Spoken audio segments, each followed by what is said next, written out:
sekarang sebaliknya ada satu pelatih yang juga sedang dalam under massive pressure, itu adalah Thomas Frank. Salah satunya tim so-called Big Six yang nggak mendapatkan hasil yang menyenangkan ya di akhir pekan kemarin ya. Jadi Spurs secara mengejutkan itu tumbang dari Fulham ya. Kalau di Liga Champions dia kalah ya sama PSG ya oke lah gitu ya, bisa dimaklumi lah. Mungkin di Premier League sebelumnya juga ya atas Arsenal ya calculated loss lah gitu. Tapi ini against Fulham my friend ya. Dan yang parahnya rekor kandang Spurs ini membuat posisi dari Thomas Frank itu semakin berada dalam tekanan ya. Karena rekor kandangnya itu sangat-sangat buruk.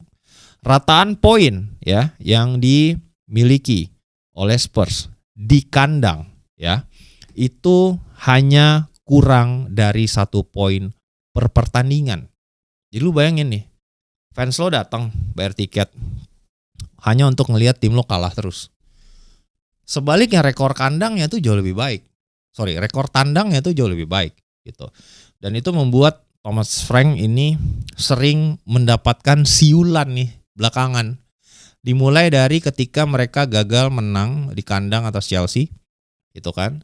Bermain sangat pragmatis, disiulin sama fansnya sendiri. Dan rekor kandangnya ini hanya lebih baik dari Wolves, teman-teman. Jadi ini parah banget ya. Dan terakhir ini udah menular ke pemain bahkan ya. Dan ironisnya Thomas Frank ini kan pelatih yang di-hired untuk meninggalkan gaya agresif dari Postecoglou yang terlalu ofensif katanya. Justru Thomas Frank ini lebih pragmatis. Namun ironisnya dengan jumlah match yang sama sejauh ini, itu rataan poin yang diraih oleh Thomas Frank itu 2 poin lebih sedikit daripada Postecoglou. Jadi sometimes ini butuh waktu teman-teman, gitu ya, buat fans Spurs. Ya, kalian butuh waktu. Dan yang menjadi tantangan menurut gua dari Thomas Frank ini adalah dia kan diambil dari Brentford ya. Brentford itu terbiasa main seminggu sekali, gitu. Hanya berpartisipasi di Liga Inggris. Jadi pendekatan Thomas Frank ini itu adalah siapa lawannya minggu depan, itu dia bikin persiapannya itu bespoke atau tailored